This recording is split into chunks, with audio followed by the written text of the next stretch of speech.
Episode 7. Here we are. And, there's a lot going on. So we have a lot to cover. And, who better to do it than myself, Ethersole, and Bender. And this time, you know what? We're here with Trending Down. I'm going to remember to say it. It is trending down. And today we are unfortunately trending down. That we are. But I feel like with the release of this episode, we could maybe turn things around. That's how it usually goes. It's true. So where do we start? We had so much happen. I feel like in the last hour, a lot of stuff happened too. Right. I mean, it's been hacks left and right the past couple of days. Seems to be like the theme of the week. Maybe we start there with the first one, the bridge hack. Oh, man. I don't even know what to think about that one yet.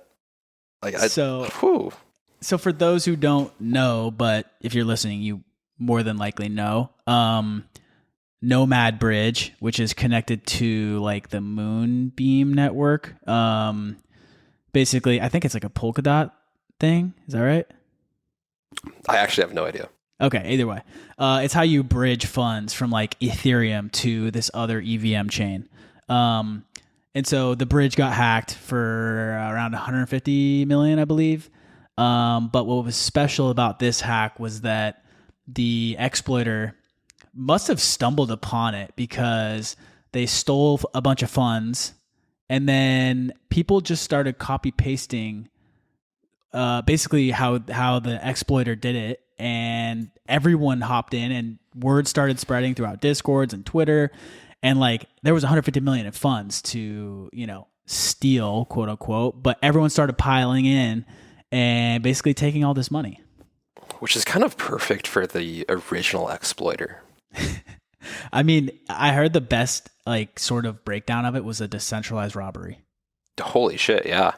It's like the first one of its kind where, they saw how one guy did it and then everyone just started piling in and stealing for themselves. So it was one of those things where it's like, you see the giveaways all the time. Hey, 1 ETH and get 2 ETH back. This was like legit. You send 1 ETH to this bridge and then you say, oh, no, I want 200 back. And then people were just getting 200 ETH back. I saw some of the transactions where someone put in 0.0001 ETH and pulled out 200. It's so like before we start, because we're probably going to crack some jokes and stuff, like it sucks. Anytime there's a hack, you got to feel for people because it's their money. But anyway, moving on. It was a wild turn of events. And you had to think that this person just kind of stumbled upon that. Gosh, maybe? It was allegedly in their audit report that came back, and I guess they were argumentative over it and said it's not, it'll never come up, it won't be a problem. Perfect. Yeah, which is like amazing. Like when someone can pull out the receipts and be like, actually, you dumbasses, we told you about this. Right. And you just lost all this money for people. Yeah, so that's kind of ongoing. And okay, so the thing about that is, you might ask what happens next. Unfortunately, a lot of people are out money. The bridge and the ecosystem kind of gets screwed for a bit. But the thing about people copy pasting an exploiter's code, if you will, is that a lot of newbies will do that and hop on the train and steal free ETH is what they think. But then I personally went through a lot of the transactions that I saw, and a lot of them, first off, have a public ENS attached to them. And then almost, I don't want to put a percentage on it, but a ton of them had transactions with Coinbase. Yeah. It's like, what are you expecting here? I mean, it's not free cash. You don't just get away. Right. You can't off ramp that anywhere. And I couldn't even think of a way to sufficiently hide it where I would feel comfortable having done that. Absolutely not. We're on this thing 24/7, so we see these hacks and whatnot in real time. And it's it can be tempting. You'd be like, oh, free money, all this stuff. And then you think about it, it's there's really no way to get that to your bank account. So you essentially have to keep it on chain. And then you can maybe try and buy your own NFT or wash it via Tornado Cash, which is a way to like mix your ETH, so they can't track it back to your wallet.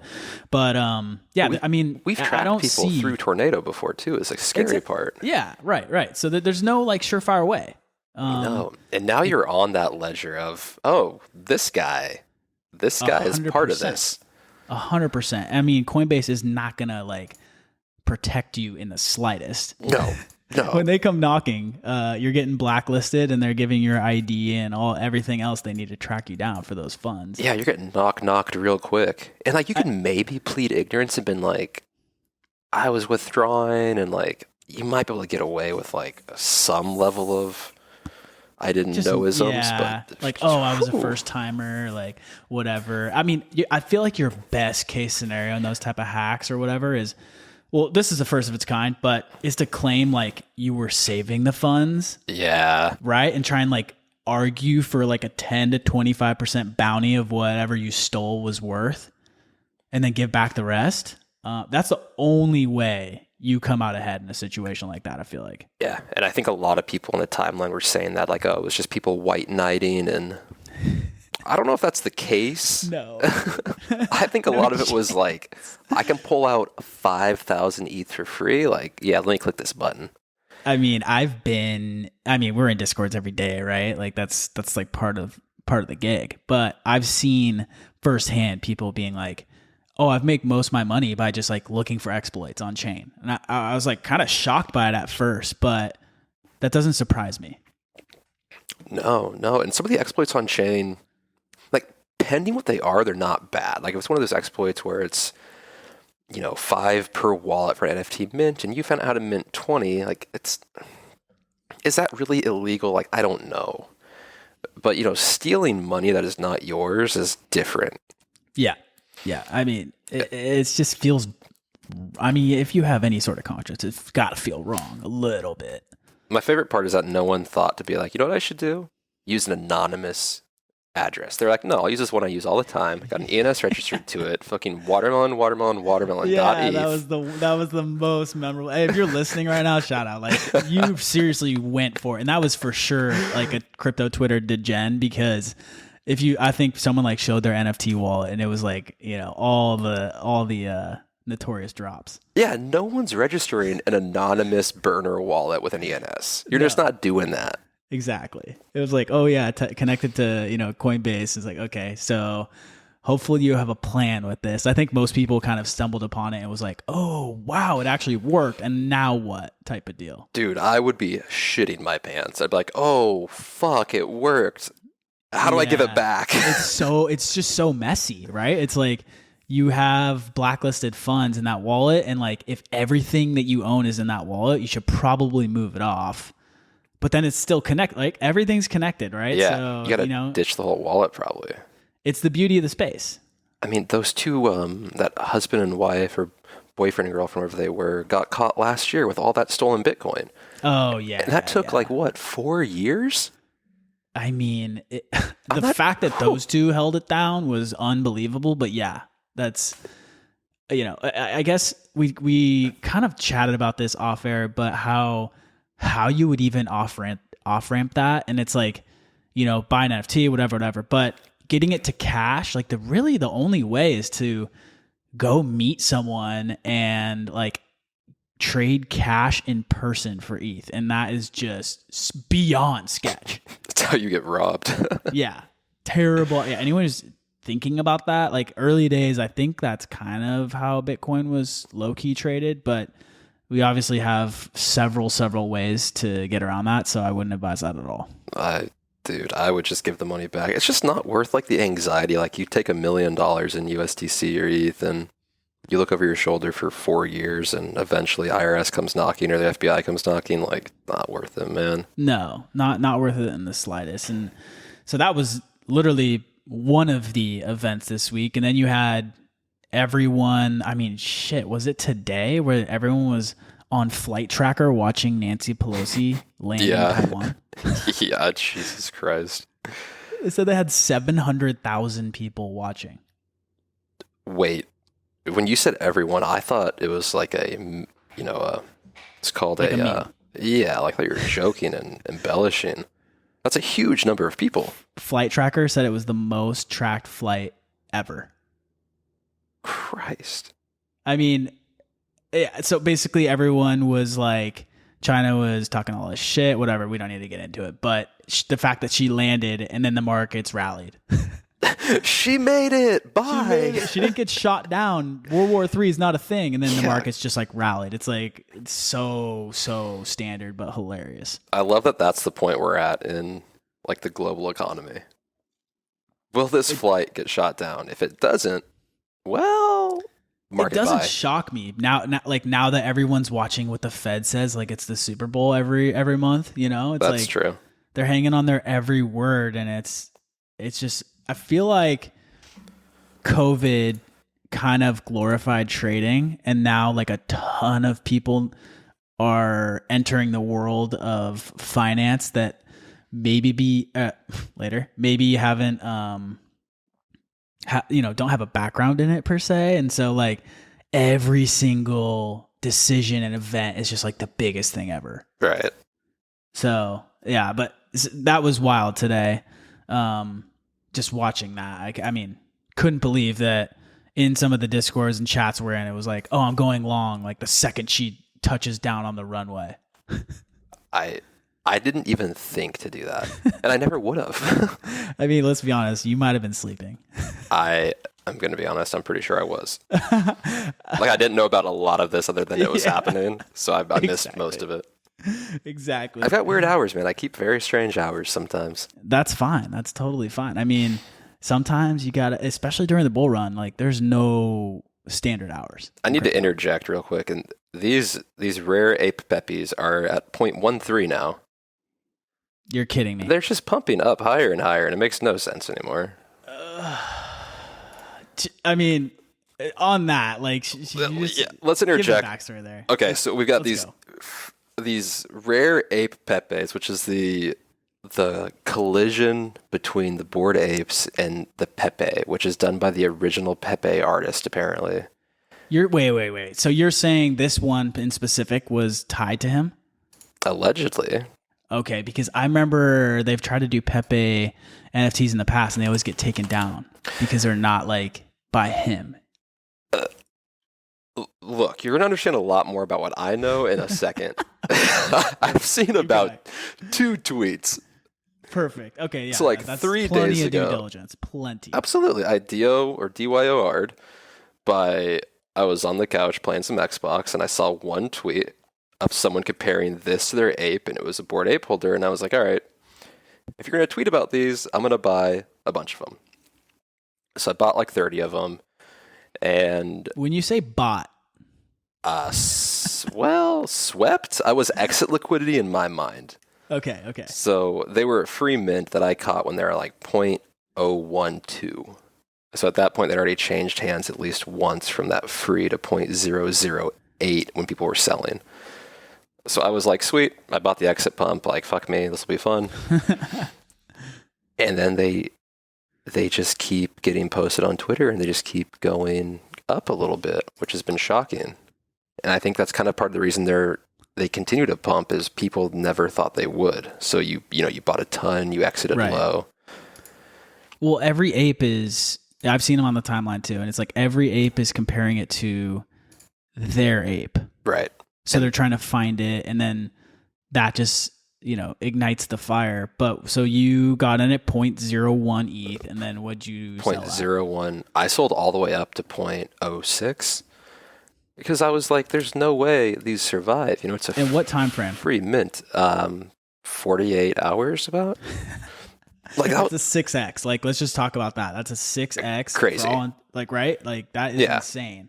And that was actually more than that because it was free. If you found this from inception, it was free. Right. And so I have a question because I've been basically ignoring NFTs. Like I have my ape, obviously, which is, we need to touch on this later, the like brand identity. But anyway. Yes, we do. The free mint meta, right? That's just like the thing right now. It used to be you mint an NFT for X amount of Ethereum or whatever. Now it's just free. How does that work though? Because I feel like normally they limit the amount you can do, but are there ones where you can do 1,000? Yeah, and this is one of them. Oh wow! So someone could have done like literally 5,000. Yeah, when I first bought them, I was like, I'm bored, I'm stupid, like this will be fun. I just wanted to buy something, and I looked at the holders, and there was I think there was under 1,000 holders, and I was like, great, this will be sweet. And people had 300, they had 400, they had a ton of them. So it just created this like uphill battle that was on like olive oil, trying to get through 0.01 and 0.02, and I just watched this thing jump back and forth for like 24 hours. Yep. But with like free mints, like they are dead on arrival most times because of that, because there is no limit sometimes.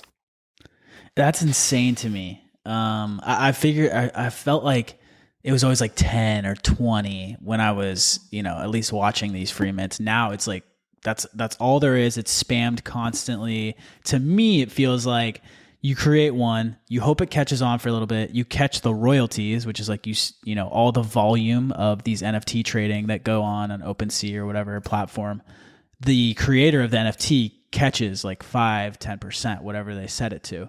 So you create these free mints and people FOMO or whatever, and you hope you catch a couple 5-6 ETH off these, and then they die. But so I ignored them. But I mean, clearly, if you do a couple of these, like and catch the right ones, there's definitely money to be made. A ton. I know of a lot of people that got deep in the free mint meta, and they just mass minted everything, literally everything. They had a hot wallet they would fund with like 0.1, 0.2 ETH. Just gas. And they just pumped whatever it was. Something came out, hit Moby, they'd buy 100 of them. Wow. And it worked. They said it was the easiest trading they ever did, but everything was garbage. Like you had to... you had to be on and like ready to flip. Yeah, and you had to be selling, in your mind. You're like, all right, this was free. I paid $30 in gas for all these, but I can flip them for maybe 0.5 ETH if I sell all 200. God, to me, it's like the thought of that, all that work, like it sounds annoying and frustrating, but that's serious money that's just being made in like less than 24 hours. It's nuts. But at the same time, it's also like, it's not sustainable for the projects. So like, you don't really get that, like anything that people want from NFTs. You just get kind of like a quick pump and dump, and the occasional like goblin town that catches on. These rare Apepes things are somehow catching on. Yeah. I mean, I saw a tweet by you that said, Goblin Town was the BAYC of free mint meta. Oh yeah, it absolutely because was. They went to what, 8-9 ETH at the top?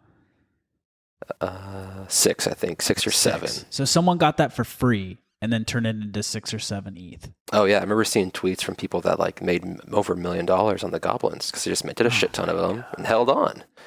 See, that type of stuff. So like that reminds me of the meme coin conversation we had last episode, and it's like those stories.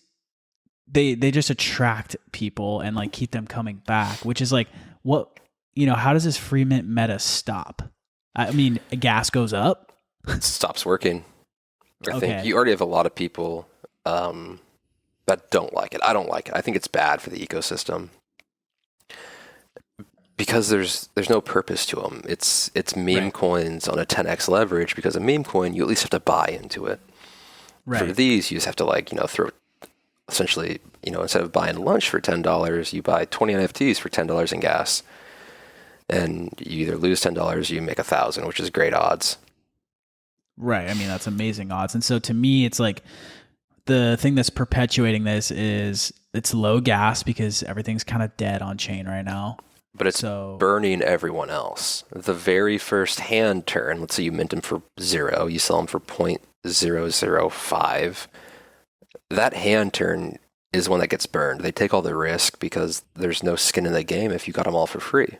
You cover by selling 2 of your 100. And then if you're like, these are dumb, or they're losing momentum, or someone gets upset because one of the mods said something mean to them, they can brick the floor with 100 NFTs. Oh my God. It just seems so messy and like... It's nuts. Yeah. It's just like kind of scummy, if you will. I really don't like it because of what you said. Like, and I touched on it, I think, a few episodes ago. Like, I can fork a contract, like, 10, 15 times a day and deploy things back to back if you have the art That's for the it. thing. That's the thing to me is like, we both know there's plenty of teams just cycling through these and pumping them out.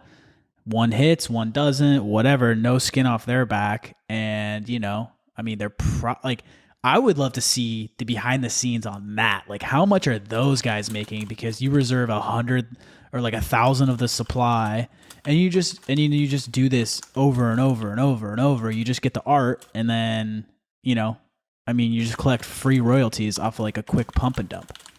Yeah. So would be interesting to see how much like those people are making, like those teams that just are like, kind of pulling strings behind the scenes. I've heard it's a small group of people. Like you might have 3 or 4 teams doing a lot of them, and I hear they're crushing ass in the sense of like money. Oh, I'm sure. Yeah, I mean, it's low cost. I fully believe that, and there is kind of a high barrier to entry because not many people know how to spin up a contract.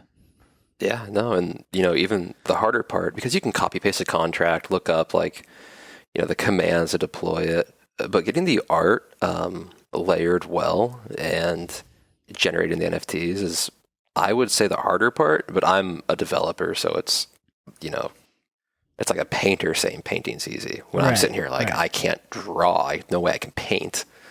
Right. Okay. So maybe that's exactly what they have, a team. They have one guy who's doing art. We have one guy who's doing the contracts. They just spin these up, 5 a day for 7 days a week. Maybe one catches on a day, and that's plenty. Yeah, it's nuts. And the wild part is just the upside of the rare stuff too. Like when these first are turning hands, the gold is still the rarest skin tone across most NFTs. Yep. The gold ones were selling for 0.1, 0.08 when the floor is like, 0.02, which is not that much higher. Right. The price of the golds now is you've got 3 listed for 2, 1 listed for 4, and then they're all 10 or above. Wow. Yeah, so like when I was sweeping them, I could have got, a gold for 0.09. And if it catches on, you print money. See, I don't know if I'm being convinced to now jump in or not, because I'm like, okay, first off, that's a lot of work because listing NFTs, there's no like Gem is probably the best tool I found for listing, like mass listing NFTs. OpenSea, see you later. No chance. Yeah. It's going to take you hours. But Gem, you could probably do it. And then it's like, if the floor drops, you got to like edit and do all this stuff. But anyway, so Gem, maybe. But even like the thought of listing 200 NFT, I feel like unless I had a program to do it for me, I'm just like not interested. No. Like I've minted my fair share of degen free mints. Like I've got a bunch of collections on like hot wallets that I've got more NFTs and they've made dollar amounts in secondary fees, which is like hard to do. Like it's hard to catch something that was that bad and get that many of them. Right. But you look at them and you're like, I have to abandon this wallet because I can never filter this or like fix the trash in here. Right. I mean, I still don't think I have grasped the NFT world as to what catches fire and like what is going to do well. But then I think I've nailed like, oh, liquidity's high. People are actually trading in the market. Let me flip some, like do okay there. But yeah, like what's going to hit has never like been my forte per se. Mm-hmm. You've had some really good ones, like the Akuma one. You saw that and executed, and I watched that from the sidelines. And I watched you hit the first pump, and I was like, I'm late. I'm not going to buy it. It won't happen twice. And it happened like 3 more times. Let's talk about the first ever hit in mass that I had. Do you know what do you remember? Oh, gosh. You're gonna lose your mind off this. Oh, Winter Bears. Yeah, Winter Bears. Because I bought them with you, and I was like, fuck it. Yeah. Let's go. Well, yeah, we had some influencers kind of helping us back then. Well, not like we weren't in contact, by the way. But when Art Chick starts shilling bears, it was like, all right, why not? Right, and then like Shamdu, I think at that time. And Shamdu had like the pump a pumpanomics following. People there we go. Yeah, love to pump stuff he bought. Non-stop, like one tweet and it would go a point to, I mean, it was insane back then. So like the fact that I caught one is like, yo, come on. But still, that was probably like the first one. And then Akuma's. And I wouldn't say I made a ton on either of those. So like just being honest. No, but you still caught them. That's right. That's the important part. The next is just like, recognizing when it's time to de-risk and move some off the table. Again, like we said last episode, that's always the hardest because I'm like, oh, this is going to the moon. Like you hear about, Azuki's or all these other projects that go from under 1 ETH up to 10 ETH in like 2 weeks. And then you're like, oh, that's me. I have 50 of these. I'm going to have 500. You already start calculating it, right? Like, oh, I have 500. I'm going to have 500 ETH. Right. And then, it's like, yeah, that never happens. Should we talk about how to identify good stuff? Like, I feel like... I mean, I would love to because I don't know how to. So yeah. Dude, I feel like the big thing people are keen in on this one is just the effort involved. Like, it's always down to effort. The free mint meta is about effort. The free mint meta is about bullshit, man. If you have gas, you load up a hot wallet, and you mint whatever the fuck you want. You just make sure the hot wallet is worth nothing. I know people that just watch Moby alerts.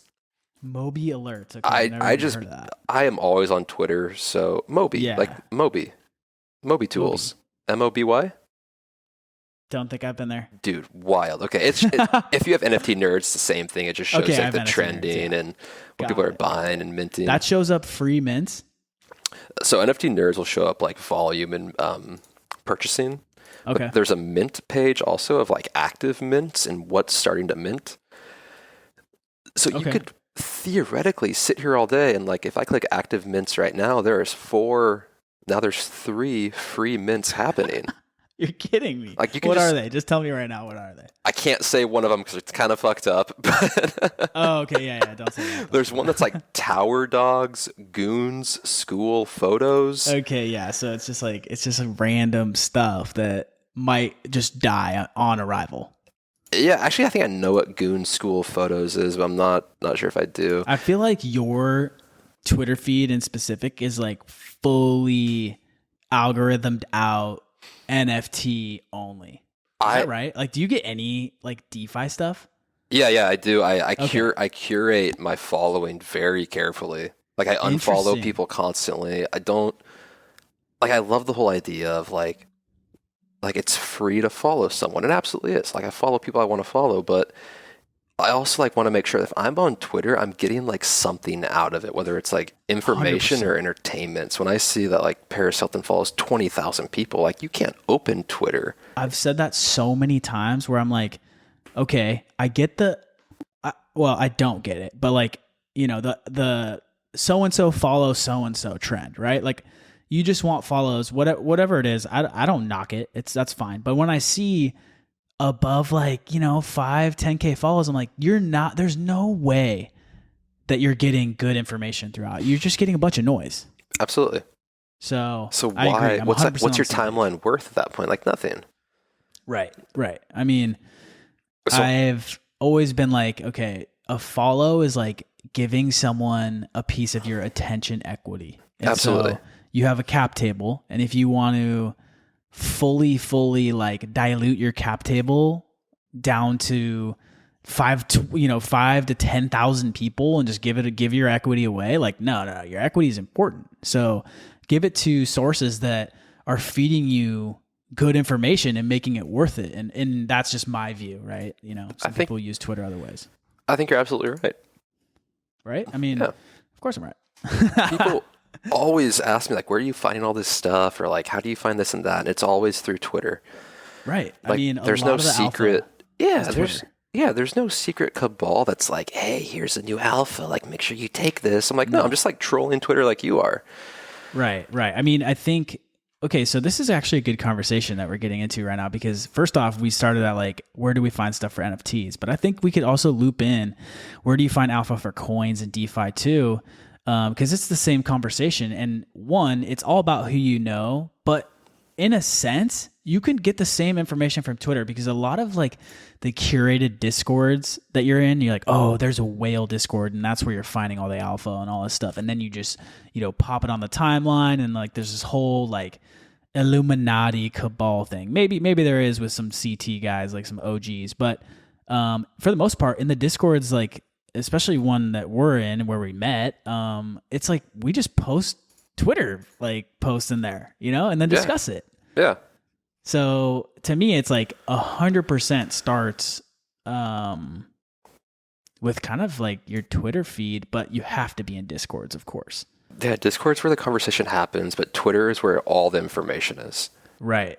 I mean, people knock threads and stuff, but there's people doing like pretty important research and information that they just put out for free. It's like insane to me that everything is free on that website. Wild. Absolutely wild. I had someone ask me today, actually like 3 hours ago, like, where do you find all your information about the market and the trend lines and, market analysis of where people think the bottom is, the top is? And they thought it was going to be from like Fidelity or like Westpac or some sort of like East Coast investment banking system. And I was like, it's on Twitter. It's like random dudes on Twitter. And like, oh, like, are these like famous like analysts? I'm like, no, it's like some dude with like a wolf profile picture. Right. That's got 80,000 hours reading charts. Right. I mean, and it's also like, okay, they've been in the game for how long? Experience matters. If you have 10,000 hours in something, you say you could become an expert, right? So like that is real. And, you can see momentum shift even on the timeline and trade off that. I mean, if I was more of a trader, I would for sure use like sentiment and all that. But like that definitely influences some of the things I do. But I would say the majority is like, okay, I get information from Twitter. And then like you said, go into Discord and discuss it and break it down further. And some of the talks, not like, I will be the first to say, not everyone shares the same opinion. And if you're in a Discord that does, probably not an ideal spot you want to be in. No. You want to have people arguing their point and, sticking up for like what they believe in, or like giving reasoning for what they think comes next. Yeah, and then it's all just down to discussion, and then I feel like it ends up being like, all right, if you guys are doing it, I'm doing it too, and you guys all just take like a risk together. Exactly. So like there is like a fun aspect to it, right? It doesn't need to be all about professional work grind in the slightest. But there is that educational aspect, and everyone weighing in, and not being afraid to share their opinion. Oh yeah, like that's a huge part of it. So. It's just community, right? Right. But like, here's the perfect example of free mints. We're in the middle of this conversation. I've minted 40 NFTs from a single mint that was free, and I'm still doing it. Did you just mint the school photos ones? No, it's some random shit. But I went to NFT Nerds. I saw the mints were free, and I was like, all right. Sent 0.2 to a random wallet, and I'm just sitting here clicking mint. Like, wow. It's just not fun. Like, there's no excitement. And there's just no social equity in the game. Like, I don't care if these go to zero. I don't care anything about them. Right. Well, so what did that cost you to mint 40? $1.96. What? Like, this is on per mint, and it's in batches of 5. Okay. So rough math, it's like $16. $16. If I sell one of these, it's like you break even, but you're like, this isn't even fun. The reveal at this point is fun because I get to see stuff. Do they look cool? I don't even know what they look like. Oh my god! Here's what I did. I saw the free mints on NFT Nerds. I clicked the OpenSea link. I clicked the website link. I couldn't find the mint button, so I just typed /mint after the URL. And it's supposed to be a whitelist, but I'm in, so I'm just minting them. Oh my god! Okay, well, there you go. There you have it. That's the secret to free mints. So what's next, right? Like, okay, so say we get past this, do we go back to, 1 ETH mints? I mean, I feel like the coin market needs to rally, or liquidity needs to come back, because as we've seen, there's been a couple like, high profile mints lately that have not sold out in the slightest for like 0.3 ETH. a couple other projects, that like Yeah, are really yeah. terrible. I think it's a byproduct of the free mint meta. I think what we just had is, black swan of UST collapsed, equities puking, inflation is printing, and crypto is just caught in the middle, which brings NFTs down at the same time because it's all downstream. Okay, so it's just the product of the environment, and maybe once we get back on schedule, we'll resume like actual quality. Do you think there's quality being like built up behind the scenes and people don't want to release? Yeah, so there is. I was going to bring this up earlier. There's a wave of people waiting for September and October to release. They're trying to get through August. I don't know why they're aiming. Why? Like, where are they getting this idea from? Do they think that that's the turnaround? They're just waiting for the free mint meta to fade. And I think they're in the same place I'm at where they see it dying off. They see people not happy and people are willing to pay for NFTs. Like the Tiffany NFT came out for 30 ETH. Yeah. If I had access, I'm paying 30 ETH for it because I know people want it. Sure. Okay, I'm glad you brought this up. So for real quick, Tiffany's minting 250 NFTs where you can get a pendant chain of your punk for 30 ETH. So right now that's around 50K. People were knocking it on the timeline. I think it's beautiful, and I think it's honestly a proof of concept that not only Tiffany's, they'll probably do another drop, but all these other brands are watching this of like, how is this going to go out and what's going to go down and how can I capitalize? Like, I think it's the next wave of what's coming personally. I think it is too. I think you're absolutely right.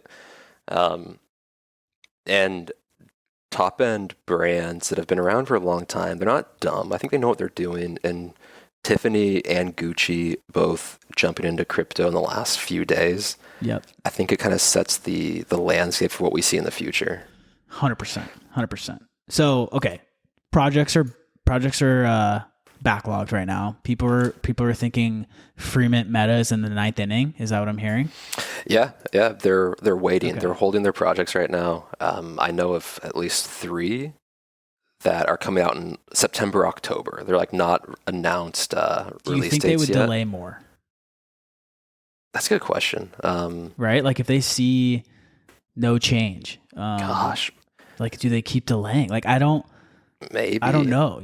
Like it's going to take one person gone. to take the risk. One person takes the risk and says, "Hey, here it is. Here's a 0.05 mint, sells out, does well." And that opens the door to say, okay, we want to raise X amount for Y reasons. That was our proof of concept that they took the risk on. Let's do it. It seems like it's going to work. And then we move back into the low mint meta that works up to the medium mint, to the high mint. I think we just cycle through that. Okay. And so I guess it just takes a project that people are really excited about. And so in my head, that's not going to be some random group that threw together some dope art. Now, maybe it is. I could get roasted for that, whatever. But I think it might be another, not Tiffany's, but like another style like that where it's like maybe a well-known brand or, I don't know, club or whatever that does maybe 1 ETH. I don't know if those are separate though. Like you know how like people view Tiffany's separate from the NFT community, I feel like. Yeah, I think so. And the big argument was like, is 30 ETH too much? It's a supply of 250, so it's a small supply, but the people spending 30 ETH for NFT are not your normal people. Well, think about their target audience. It's CryptoPunk holders, dude. Exactly. Like if you've had a CryptoPunk for longer than a year, like 30 ETH is fine for you. I'm sure of it. Right. If you're holding NFT that's worth 120K, I mean, chances are you're willing to spend 30 ETH on a mint, unless you're just all in CryptoPunks and you just have one and you're hoping it goes to like 5 mil or some shit. Right. Absolutely right. Yeah. So I don't know, but I like what they're doing, and I think it's a proof of concept thing.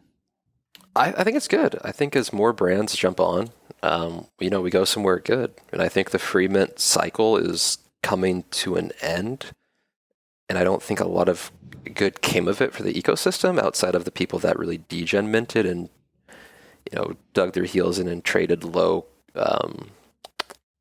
dollar amounts to accrue that money. But I think we'll have a good Q4 is my hope here. Okay. That's I think so too. And like I said, like I'm not paying attention to NFTs at all. Like I don't think like there's opportunities. If you're in NFTs, like hear me out. Like if you have ETH and you want to maybe earn some coin, like come on over to layer 2 Ethereum. Like Ethereum's going into the merge. Everyone is focusing on Ethereum right now. And you're not going to catch a bid in my eyes until after the merge. I mean, everyone wants to hold ETH, right? Because you might get these free fork airdrops, like free money. I mean, it's just all anyone's talking about. So I don't see people spending a ton of ETH on mints and all that stuff until after the merge. So maybe that's where that September timeline comes in. Honestly, could be true. Yeah. Could be very true. It wouldn't shock me. Yeah. So, I mean, but I'm here for it. Speaking of that though, like there's a ton of liquidity in NFTs. For example, PFPs, right? It's like become your identity. Yeah, it's crazy. You can't sell some of them. Think about our show, dude. Like, right? What are we going to change? Our cover art? Like, I mean, we could obviously, but we both have a decent following on Twitter. You more than me, but but like. I feel like that is your brand. If I see that ape pop up, I know who it is. I don't even have to like think twice. Right. I think if you changed it though, it would definitely have a good amount of people being like, wait, what? Right. And the next person that uses that profile picture, you'd almost expect them to get almost not free clout, but recognition. Right. There's like an inherent sort of value that then gets put towards that. Yeah, because we really put identity behind these things. And we said, you don't need to have a person's face or have let people know what you look like because your online identity is you. Right. And we dug our heels in and created that. And I kind of think it's cool. I think it's great. I mean, obviously we're biased. Like we went full blown and maybe we're ahead of the trend. Maybe we're not, but I personally think we are. So yeah, I mean, I'm all for it, but again, I have, you have a mutant, I have an ape, and it's like, that's a decent sized, or decently priced NFT, right? So, right. Just to be like, oh yeah, I can't touch that. I think it's awesome. I've never thought about this before until just now, but you've got, like MMOs around the world that people take as their second life because they're not happy for X, Y, or Z reason, and they find comfort in that world. And you got the same thing with NFTs now, where you might not feel comfortable showing who you are because of you're insecure or some reason, but you can hide behind a picture you identify with and feel comfortable putting that out there and be like, hey, this is me. And I think that's kind of cool. Yeah, I mean, I'm a cyborg monkey eye with a fucking beanie, so what's up? It's kind of cool. Right? Like I think the most underrated part of this whole situation is like CPG brands. People can literally buy a Bored Ape and then it's been done already, like, and then start up a business around it and have an immediate customer base. Right. Like you can start a whole brand around one NFT and then all of a sudden you have a massive community. Like that price. Of course, you have to branch outside of it to like there was a burger shop, Bored and Hungry, that started, and like they had a Bored Ape that was like the face of it, so they were able to use that on their branding and their packaging. But they had an immediate line around the block for like the first month they were open, and that was just all NFT like degens. I heard they've done well too. Oh, I mean, I've heard they've been killing it, and so I've seen like I mean. I'm only familiar with Bored Ape stuff, but like I've seen people make brands of beer. I've seen coffee, hot sauce. And like, if you have an immediate sellout on your first run of inventory, I don't know what that's worth, but it's worth quite a bit in that like, segment of business. It's at least impressive at the very minimum. Right. So I think it catches on even more, especially as like these NFTs become in these like gaming worlds and all that stuff. And then it really becomes someone's identity when absolutely. They're fully attached to it. But again, like a podcast, tons of DeFi people shout out, and like people who don't touch NFTs listen to this, but they see the apes. So yeah, they're recognizable now. Like Neymar wears them constantly. Snoop Dogg, right? They're kind of just everywhere. Right. Yeah. So I think that like kind of carries on, and I don't see it stopping anytime soon. But over time, the supply kind of gets locked up in a sense. Oh yeah, alongside like permanent identity, and then even inactive wallets that maybe bought them super early when they were 0.08 and was like, these aren't going anywhere, and then left the system for whatever reason. Yeah.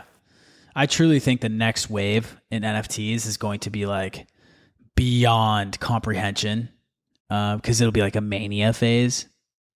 Oh yeah, absolutely. And like the top NFTs, I could see Bored Apes hitting something crazy, CryptoPunks hitting something crazy, mutants, etc. But like, then there'll be a whole tier of, you think this free mint, stuff is like crazy right now. There's going to be another run of like relic. Like I bet Winter Bears catch a bid again at some point, just because they're like relic OG type stuff. Oh yeah, they'll be looked at as like, they're from the last cycle, kind of like how CryptoPunks looked at. They're from like before the last bull, it's like 2016 or something. It's Litecoin, dude. Like, let's pump it.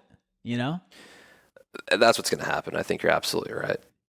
Right? It's like, remember the 10K PFP phase? Like, let's go pump those old projects, and it'll just be like this cycle rotating, pumping those old projects. I'm sure there'll be new stuff, obviously, but yeah, that's definitely gonna have its own cycle. The hard part is determining what will do that, and I don't think anyone really knows. Because you'll have this NFT archaeology thing pop up again, where in 3 years someone will say, here's Alphabeties, which is like that thing, that crazy pumped out of nowhere. Yeah. Like, this was launched 4 years ago. Like, we should buy these again, and they'll pump to a 3x again. Right. So anything's susceptible. Right. And those might catch like small little pumps, whatever. But I think some of the big NFT collections, if you're willing to dive into the space, I think it's worth the time. Especially if you have the capital to buy maybe one of these like more expensive ones. Not if it's your whole net worth, but like just having one and for the ride, like especially at these prices. You could see Bored Apes selling for $1 million. I could see it. I could see it too. In the next wave, wouldn't shock me. Right. Because you'll have the crypto salt pump. on Twitter, dude. The salt on Twitter. Oh my God, yeah. Yeah. There are certain places we don't even bring up Bored Apes. It's that. It's like that. It's just not worth it. No. Well, when crypto pumps next time, like let's assume that the cycle continues for a 6th time or 7th, whatever number it is. This is NFT's like true first cycle. Right. And if they have a second one, it's going to be bigger than the last. There's no way it's not. Yeah, you have to assume in the next 3 years, people on board, there's more consumers, there's more usability, there's more utility, there's more reasons to have them. And most importantly, for the market, there's more people that believe that they can take 1 ETH and turn it into 10 ETH in 3 days. And they might. And they almost certainly will, like the goblin people, man. Oh my! I think that's the course of like a 3 days when I watched them go from like nothing to so much more. I didn't want to say it with K Money, but I was like, I remember in Discord, I don't remember who said it in our Discord, but it was 0.3, and I was like, nah, these literally look like trash. Mm-hmm. Like, no, I should have known then. I should have known the second I was like, nah, these look like trash. I should have minted or max bought, whatever, however many I could, but passed. And then they just kept going up. Mm-hmm. But I don't even want to talk about it because I'm getting pissed off. That it is, man. But yeah. I think we moved past it, the free mint stuff. I think NFTs are here to stay. And to give you an example of those 40 I just minted, they're 0 sales. They're being listed for 0.000. So it's like I spent $4 in total. Not $4, I'm sorry. 0.004 to mint all of them. It's just a weird thing to exist in. It's not the fun NFTs we remember. Right. I mean, I think everyone's just like, there's no liquidity over there. So everyone's just like at a standstill. That's what I'm saying. Like, if you are in NFT land, come on over to DeFi and there you because go. I swear to God, like, there is money to be made. And then once the merge happens, maybe, ETH hits a price that it levels out at, and then NFTs catch a massive bid. I mean, who knows? But you don't have to just sit there and do this free mint meta. No, I'm personally waiting for it to fade. I'm paying attention to everything else. Right. I mean, that first project that hits that is actually a paid mint, I guarantee it moves. Oh, without a doubt. And we have a podcast now. We can fucking go back and take the sound clip and listen to this and be like, oh, yeah, there you go. And if we're wrong, we delete it. As is tradition with no crypto more Twitter. episode 7. We skipped that one for good luck. We just skipped it. Oh, by the way, yeah, I can't wait for that intro that we have coming. Yeah, it sounds good. Sounds real good. Yeah, I just had to say that real quick. But yeah, so like NFTs, I mean, here to stay for sure. It's a ghost town right now. If you want to play the free mints, it sounds like there's money to be made. But, I think the big money is obviously still playing on chain. Absolutely. I mean, speaking of that, like, we kind of got off track there where, I mean, just an hour ago, not even, Solana. Oh, yeah. Jesus Christ. Yeah. Fully hacked. I mean, I'm reading right now on the Twitter feed. It's out. There's an outage. Wait, it's offline again? It's fully offline. I don't know if it's a troll, but it's DB, like the guy who reports all the news. Yeah. Saying it's outage. There's an outage. So anyway, Solana just got hacked. No one knows what's going on. Wallets are being drained left and right. Hearing reports that it's due to mobile wallets. I'm sure by the time this comes out, which maybe we'll know what's up. But either way, crisis mode, which is kind of funny and not funny at all. But the hack on this bridge that we were talking about at the beginning of the episode was 150 million. So far, this is like 6 million. 6 million. But I mean, the whole market sold off on this. I think it's the fear of everyone thinking Phantom Wallet had their password generation compromised. Right. Okay. So it's like always fear mongering, man. Like it usually comes down to, what is it, Occam's razor? Like whatever is the most likely scenario is what happened. Mm-hmm. I think it always comes down to that. Like every big ETH exploit, people are like, oh, they have our passwords. It was like, no, like a homeboy like dropped his seed phrase on like 3rd and Park in New York and just got wiped. Like, exactly. So I personally, I opened my Phantom wallet fully expecting all my shit to be gone, and I was pleased to see I still had $10 of Solana in there. I mean, it's wild how this type of stuff happens. No one knows what's causing it, so the timeline goes into a frenzy. Everyone's speculating on what's going on, low-key making up stuff. But it definitely, I feel like it's not an ideal way to attract more people to the space. I mean, they see this stuff happening twice in 1 week, and why would you want to join in on that? Yeah. And so Solana is like the network of the people in my mind. It's where yeah, right. Because it has like, the coin is cheaper than ETH. Like buying a $1,600 coin mentally is like, I don't want 0.1 of a coin. Instead, I want like 400 of that coin. Oh, I want multiples. Yeah, exactly. And then network fees are cheaper, like $2 for a transaction versus like 2 cents for a transaction. It just doesn't make you want to join. It makes you want to be like, well, I can just go lose money in real life. I don't need to like give it away on the internet to some random person. Right. And so like for anyone who might be feeling that, like there are like Ethereum mainnet and keeping track of your own coins and using like a hardware wallet is obviously best practice.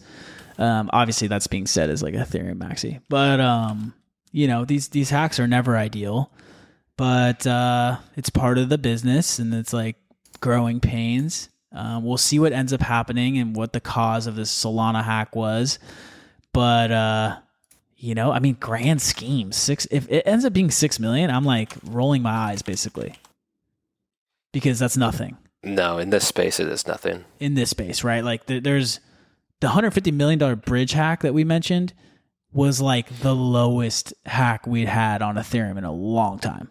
Mm-hmm. So, yeah. It's wild, man. I think it's almost certainly something, something that it isn't might be the wrong phrase, but like it's not something as scary as people think it is, in my opinion. Right, it never has been, at least. Well, I mean, like you said, fear mongering hits the timeline whenever something like this happens, and immediately it's like, quantum computers by the government are hacking everyone's seed phrases, and so crypto doesn't work anymore. And how many times have we seen that Tether is going to break peg and crash in the last 3 months? Same song and dance, dude. Any one big event, it's just, let me cycle this over. I mean, it's almost like crypto cycles in itself. It just happens over and over again on a much shorter time frame. Exactly. So we're here. We're here for it. We'll allow it to happen. But I think we're good. I just think the hacks are always overblown. I mean, I can guarantee this won't be. So we've covered 2 hacks on this episode. This will not be the last hack that we talk about on here. No. Dude, the crazy part. I don't use a ledger for almost anything. Yeah. I mean, let's be real. Like, if you're on chain and doing stuff, like, it's tough to use a ledger all the time, and like we could get roasted for that, but that's just the honest truth. That's what I'm saying though. Like, roast me, I do not care. Like, it's not hard to protect your assets. No, it is hard for like Gen Pop to do it. 'Cause it takes a little more like mental gymnastics to do it properly. Of course, because I mean, think about it. You go into this space. It goes, hey, you need to make sure you remember these 12 words.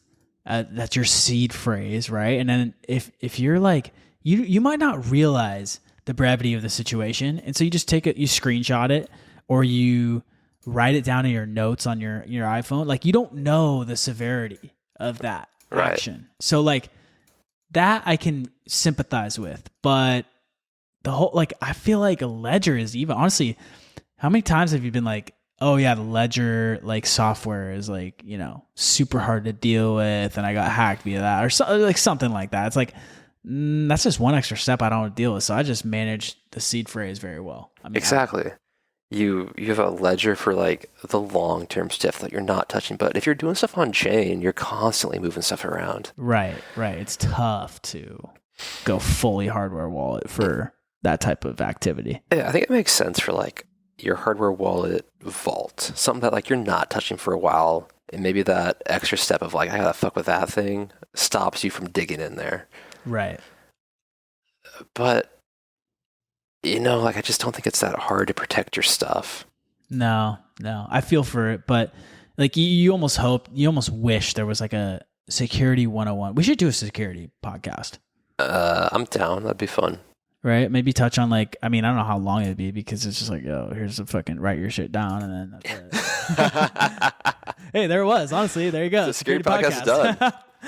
Check it out. Password manager, write your shit down, and yeah, see you later. There, we're done. Yeah, don't share your stuff. We're good. And you're welcome. But seriously, yeah, like it's not the hardest thing in the world. You don't need to take a screenshot of your seed phrase and keep it on your iPhone. You know what I mean? Like, that's probably not a good call. Yeah, no. Write it down, give it to someone, put it in a safe, put it in a safety deposit box, get it tattooed on your forehead, whatever you want to do. If you're over the top, write 6 of the words down and then 6 more on another piece of paper and separate them. Oh, there you go. That's next level security. That's 2FA right there. What if one of those papers gets burnt down in a house fire? That's a good question. Then you should maybe memorize it. Like getting a car accident. I haven't thought that house. And I haven't thought that far. Amnesia. Right. Yeah. All right, so I'm going to come over and go for a scavenger hunt in your house. I think I know what you're up to over there. Listen, I go with the safety deposit box in Norway. Okay, here's what you do. You take a 12-word or 24-word seed phrase. You get a bunch of children's books, and you just highlight one word through the book to make all the words. One letter. Oh, okay. One letter. I was going to say you highlight like 48 words, and then you realize it's like every other or some shit like that. Oh. Just to throw it off a little bit. Or you could just write it down. I don't know. Or you could literally just write it down and put it in a drawer.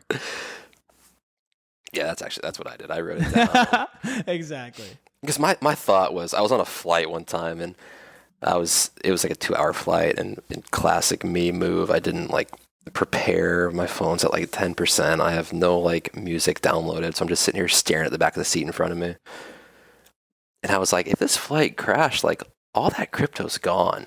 See, that is a common situation. I feel like there are some solutions, but a more mainstream solution of like family recovering your crypto, because that is a very real thing and something, it's a morbid thought, but you have to be real. That I've like had to work through, and be like, hey, here's like kind of how you would go about it. But even that, I'm like not fully confident in. No. Yeah. Same page. Like it's tough. I wrote down everything in like instructions on paper, right, and gave it to like family members, and I was like, here's what you do if this happens. They're like, what do you mean? I'm like, here's what you do. And they're like, no, don't talk like that. It's like, yeah, I know. Trust me. Like, fucking, yeah, but like, I know. Which is so funny though, because like all my instructions are just like, do this, do that, and then call Doobs on Twitter. Yeah. And I told him, he was like, that's actually my instructions too. And I was like, no way. Do you think Doobs even listens to the podcast, by the way? No, absolutely not. Wow. This guy, first off, okay, if you're listening, he'll probably come on the podcast at some point. He's a resident bear and basically has begged to come. I won't say begged, but has asked to come on the podcast, and we've invited him. But he might be in the movie Dodgeball for how often he does the podcast. Man's got a high evasion rate. I mean, literally better than anyone I know at ducking a podcast. He's absolutely the guy that has like hacked his life to be perfect though. So I respect it. Like, yeah, I can't hate on him too much. No. I mean, when he comes on the podcast, I'll do plenty of hating. Oh, he's going to roast me so hard. And I'm like prepared for it. I cannot wait. I mean, speaking of Doobs, the resident Barra, I feel like we should add a new segment. I know we've talked about this, so I won't like take full credit. Alpha segment. Yes. Maybe drop what we're like looking at right now. Talk about what we think is maybe coming up. I mean, I feel like that Freemint meta breakdown was honestly really good because I had no idea where to even start with that. So now I myself even have a way to get involved if I wanted to. But yeah, you alpha segment. Reward people for listening. Exactly, like what we're working on. I mean, shit, we're in this stuff like all day, every day. So might as well talk about like what we're intrigued by. Yeah, absolutely. I'm intrigued by, are we doing the first alpha segment right now? Because I'm not prepared, but I can absolutely ad hoc this. Oh, ad hoc it. We're doing it right now. Gosh, so there was some drama and some NFT projects I was looking at. And the only one I'm watching for right now is Ether. I think that Twitter is actually at Ether, which is a sweet-ass handle. I'm double checking so it's that. An NFT project called Ether? Yeah, and this artist, V or 8. I don't know if it's Roman numerals for 8 or V with a lot of I's. I'm really not sure.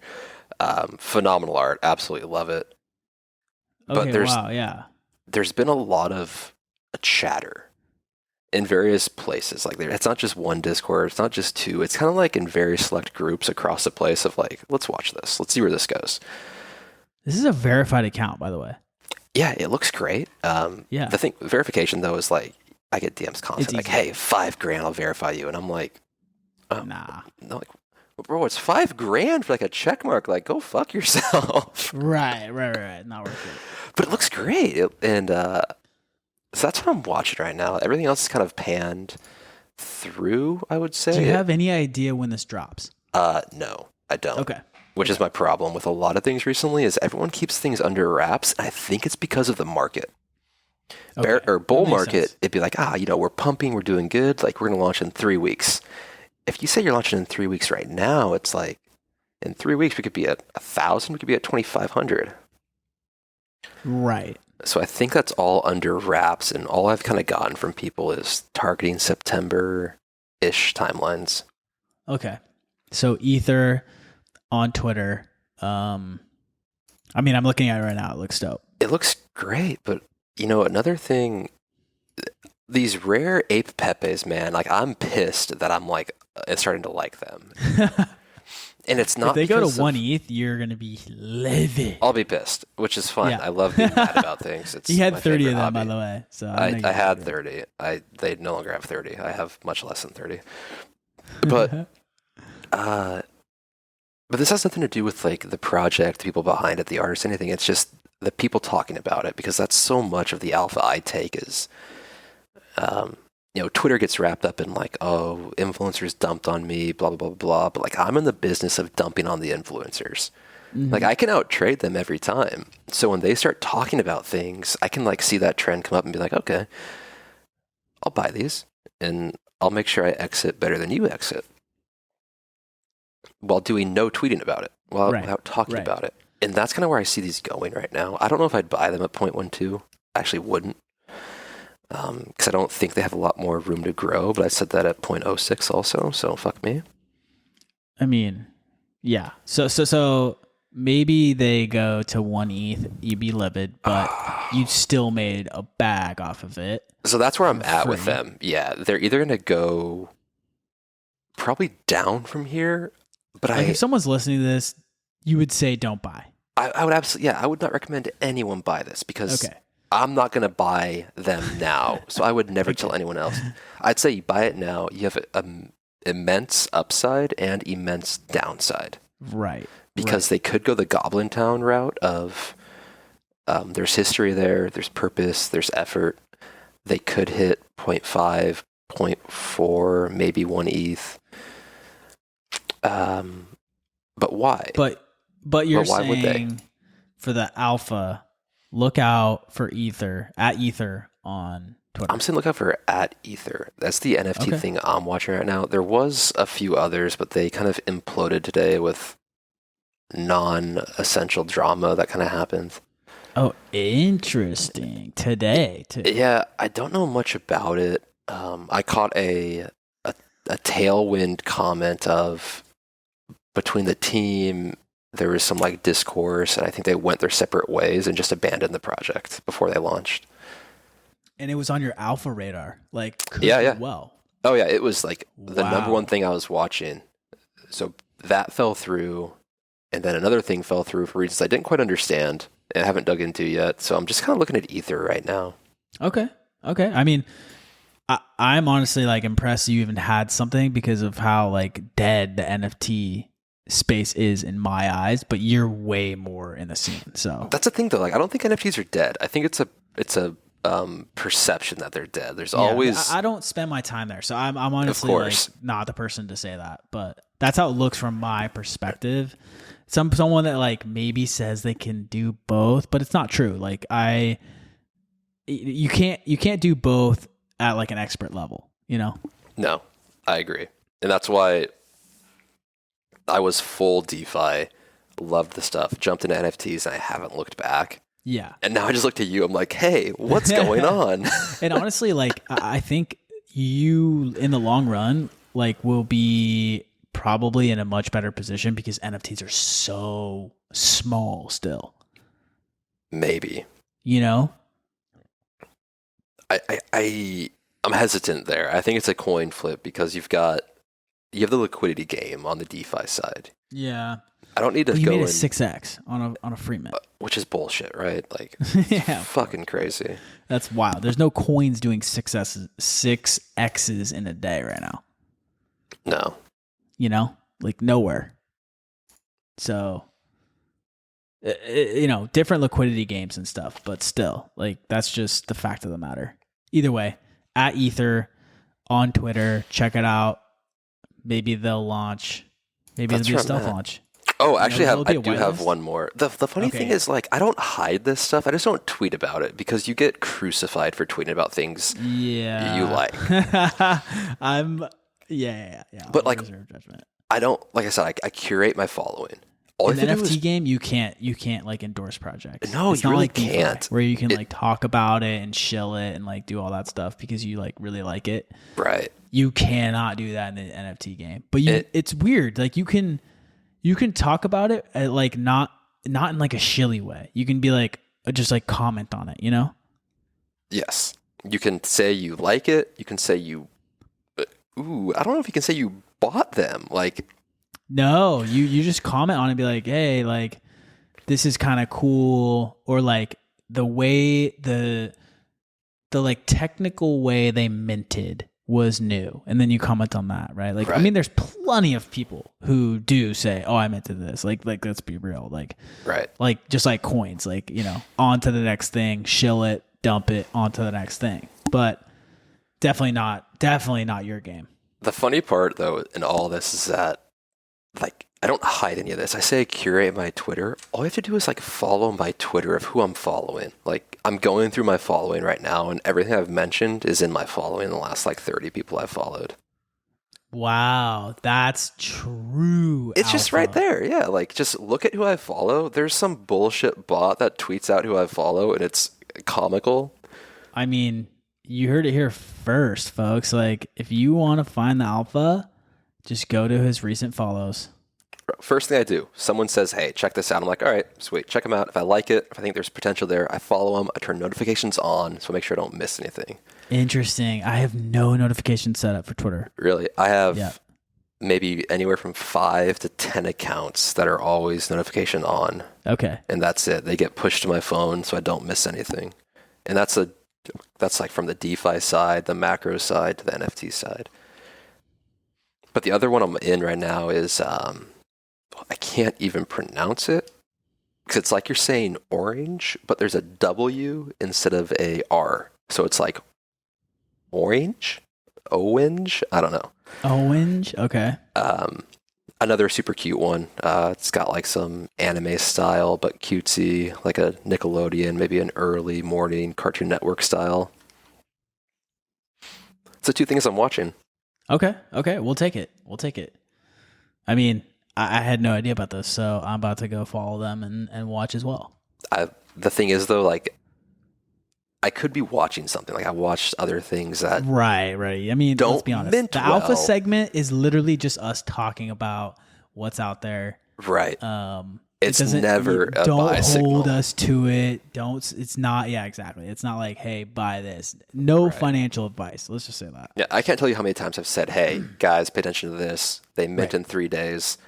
But I'm not sure if I'm going to mint until I see how the market reacts. Because so much of this is about the market and its reaction. Right. You can bail last minute, and then that's not something you're going to communicate, and like especially in a podcast form.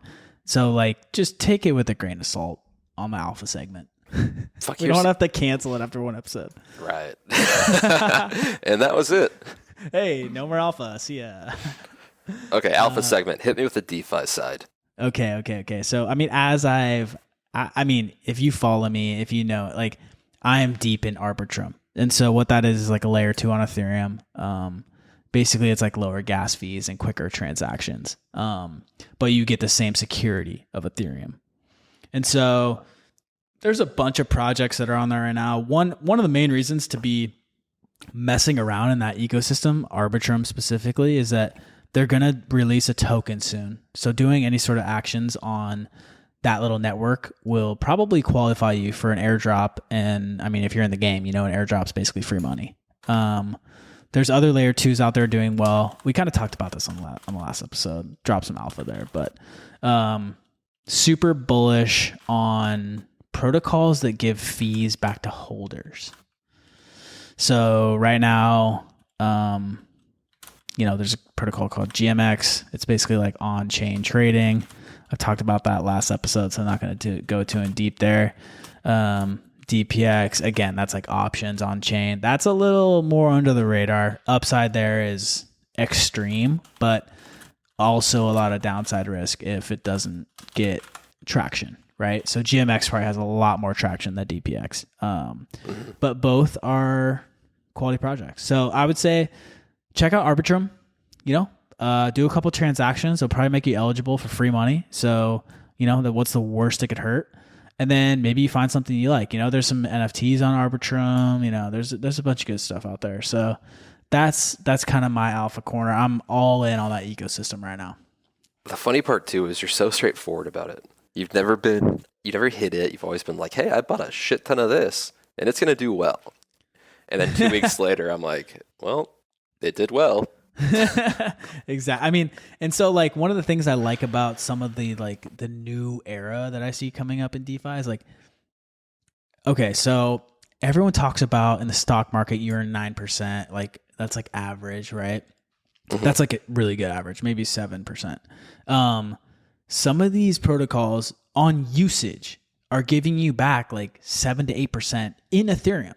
And then of course you have the Ponzi yield, which I refer to as like they're just giving you emissions of their own token. That's not real yield, but real yield of giving you Ethereum based on fees they took from traders trading or whatever their product is and giving it back to you. If you're making 7% in Ethereum, first off, if you're bullish Ethereum at these prices, like think about Ethereum goes 5x.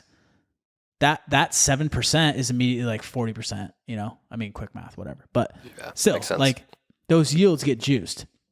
So it's a good time to get into protocols that are giving yield back in actual yield, like from usage, right? So be on the lookout for that, right? Like, things are getting used and they're generating fees, and for holding a token, they'll give that back to you instead of taking it as a company normally would. Now, the team holds a lot of tokens, so they get their fair share and they're getting paid for like the work they do. There's still incentives there.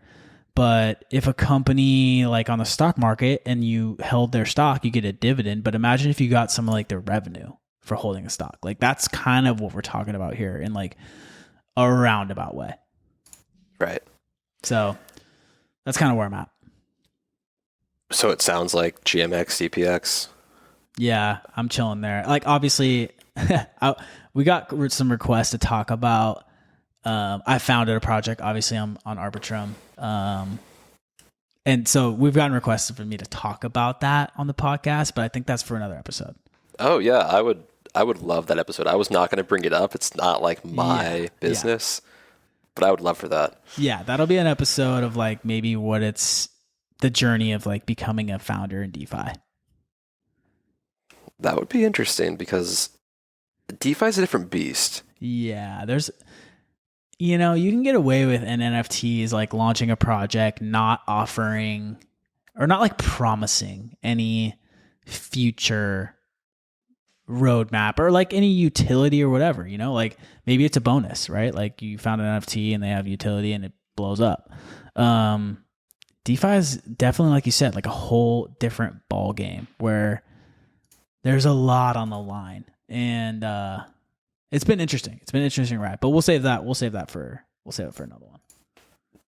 I truly miss DeFi with the NFT bull coming to an end. I'm pumped to jump back into it. It's one of the more fun places. Yeah, I mean with this whole like fee era, right? So it's like things are being used and maybe there's a little more traction there, right? Like, you can kind of put valuations on things that make sense because it's earning, for example, GMX is earning like 2 mil in the past 3 days or something like that. I mean, over a year, that's a lot of money. Wow. And if a company on the stock market was doing that, it's like, you have a high valuation. So you come up with ways that you can actually put a value on these sort of protocols. Whether that's good or bad, right? Like it takes away from the speculation side a ton, where it's like, oh, that's this dream. Like it could become this, and then it just goes. It could go to the moon because everyone's like, oh, I'm expecting, like kind of like Cardano. It's billions and billions, and it's sold on this dude's dream. It's like, oh, hey, by the way, this is like the next best thing, and it's just been nothing for years. But so like giving it an actual valuation could cap the upside a little bit, but on-chain trading, I feel like, is the new wave, because some of these exchanges, man, like they are just dropping the ball. I was always one of the biggest proponents of Coinbase for whatever reason, but like I can't use them anymore. They kicked me off. Oh yeah, you talked about that a little bit. Yeah. I didn't realize it actually kicked you off finally. Because did you not comply? No. I fully complied. So they sent me a KYC request 6-7 months ago, and it was, I'm telling you, when I say intrusive, it was beyond intrusive. Like months worth of bank statements and like super detailed information on like occupations and where my money comes from, etc. And like I was thinking like, okay, cool. Like, do I just not respond? It said you have 25 days to respond, otherwise your account will be closed. So I'm like, do I just not respond? Or first off, I was like, is this real? Like, this seems like a phishing attempt. So then I just kind of left it to the wayside, looked on Reddit and Twitter, saw it was real, and then decided, okay, they're my like number one on and off ramp. I have no limits. So like I can, send large and transfer out large amounts. Cause I've been a customer for 6 years. So sent all the documents they wanted, kind of like against my will, but whatever, like figured it was from a higher power. Sent it, got approved. All good. Worked, no problems for another 4 or 5 months. Then get another message. Hey, you're not in our compliant, and it was like, click this message or click this link to figure out why. And I'm like, I'm not clicking that link. Like, yeah, right. Absolutely. And so then it was like, you have 25 days. And I'm like, okay, well, tell me what's going on. So I would reply to their little automated whatever. And, long story short, it ended up just like, they never responded to any of my emails. And ended up just closing my account. So I sent them like a scathing email for I do nothing. That was like, yo, what the fuck is going on here? Like, been a long time customer. You just shut it down like that for no reason. I gave you so much information and then you shut it down. So that's where I'm at right now. So shout out FTX because that's my go-to. If you guys want to sponsor the podcast, what's up? Oh, wow. Do I need to move off Coinbase entirely also, just in solidarity? So I don't know. I don't know what happened to where that went down like that, but it's pissing me off, and especially because they aren't replying to the emails. Like it says reply to us to tell us the story, and I do, and then they don't say anything back. It's crickets. It's just going straight to the trash. They're like, nope. Right. Oh yeah, exactly. Straight to the trash. We don't want to hear from this guy. So the scathing email was, maybe I should put a tweet out about it because it was actually hilarious. So I thought FTX had some pretty rigorous limits though for US customers. Well, you have to go full KYC. Oh, to bypass those? Yeah. Oh, I don't give a fuck about like that. Give your passport and all, but like I'm giving Coinbase is like basically like, oh, let's have your like dating history. Like, they went so hard, bro. I'm telling you, it was like ridiculous, but I'm like, all right, cool. Like I'm used to their service, so I'll just go with them. Right. Either way, FTX is probably the move for me now. I'm going to be honest. It's something I've been slowly considering over and over because I just don't feel comfortable with Coinbase for some reason. Ever since they put in that quiet verbiage in their Q, they kind of slipped that in there. That Q2 reporting, is that what it was? Yeah. Yeah, when they said that your whatever assets are in their custodial wallets are not owned by you in the event of a bankruptcy, I was kind of thinking like, ooh, fuck you guys. Yeah, excuse me, pardon me, what? Yeah, like I see where they're coming from, but also like, fuck you anyway. Right. And I was like, what? You're not just gonna slip that in and like not even talk about it. Yeah, here's a spin on that: is they're saying make sure you custody your own tokens. They're just promoting self custody. It makes total sense. Yeah. So long story short, Coinbase, you're not sponsoring the podcast unless maybe you open my account again. Or maybe you are. It's all fun and games, man. Exactly. Like I said, we do this for fun. So. But I feel like FTX can't. I feel like they can't fail. Like you've got SBF behind them. You've got Solana backing all of it. Like, not a good day to say that, but yeah, agreed. Fair. Like, but my dude comes out and he's like, I've got $1 billion in cash to back the market. Like we're not gonna die. Like anyone that can tweet that and say that most kind people of shit. don't know that when he was a prop trader, he made 19,000 Bitcoin in 1 year. Shut up. I didn't know that. Yeah. This is like back before he even founded FTX. His firm Alameda basically scooped up 19,000 Bitcoin in trading just in a year. Damn. So and someone like that, you cannot imagine Solana or FTX will fail. No, I mean, think about all the venture deals and like all the coins that they make perps for, and then they short it after they've longed it to the moon. Right. You get to ride it both ways, and like they give a ton of money back to charity, so it looks like this. You know, I mean, it's funny they're buying stock in Robinhood because he literally like thinks he's Robinhood. I feel like. I mean, he literally decentralizes our gains. Absolutely. You know, he's like, oh, wait, just you know, he thought you guys were going to make 8 figures. No. We'll bump you down back to 6 and 7 figures. And we're going to take this money and, you know, give it to someone who needs it. I think my favorite thing about him, too, is that meme that went around that, like, when he was sitting at that table in front of Congress, I think it was, and he had his hands in, like, the perfect League of Legends position. Yeah, put him at a computer. I've done no research into figure out if that was, like, screen capped at the perfect moment, and I don't want to. I want to believe this guy plays League, like, 12 hours a day and still just crushes the crypto market. I mean, I'm pretty sure that's what's going on. I love that. Yeah. Like, how cool is that? How cool that you can do that? I mean, it's one of the only industries that, you know, that's all good, especially for someone who's at the top of their game. I mean, we're talking about a multi-billionaire who's extremely young still, and, you know, is super famous in this space. So for like them to have gaming culture mixed in is pretty cool. I'm here for it. Right. I mean, the whole space is pretty special in that regard. It's different than norm. I think what's awesome about it too is that you don't. I think I touched on this previously. You don't have to be like who you were educated to be. Like you might have a degree in business and be like, you know what? I learned how to code for the last 6 months, and I can write Solidity decent enough to write a contract. And you can become a prolific dev in Web3.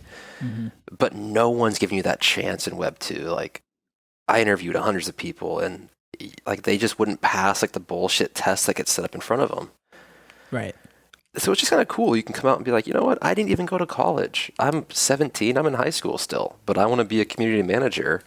And in 3 years, I'm going to, you know, found my own project. Like, that's sweet stuff. I know. And a lot of these people who are jumping in now, like even like Discord mods and stuff, maybe they'll get a couple tokens of a good project, and then it's a game changer. And like, who knows where they live, but they could live in a spot where those opportunities are just not at all available. Yeah, man, that's the crazy part. You know, so that's my whole thing of like, this space is worldwide and opportunities are endless. Trust me when I say, like, before I was full-time in this game, I devoted every second I could outside of work to it, and it paid massive dividends. So if you're in the grind right now and you often find yourself being like, I want to be at this level or whatever. Just keep at it. Like, no matter what anyone says, even if it's like, oh, dude, what? You're investing in this and it's a scam and this, that, the other. Like, believe in what you're researching in some cases. Not all cases, of course. but you know, like, Shout out to Wonderland. It's worth it. Absolutely, man. I personally love it. Yeah.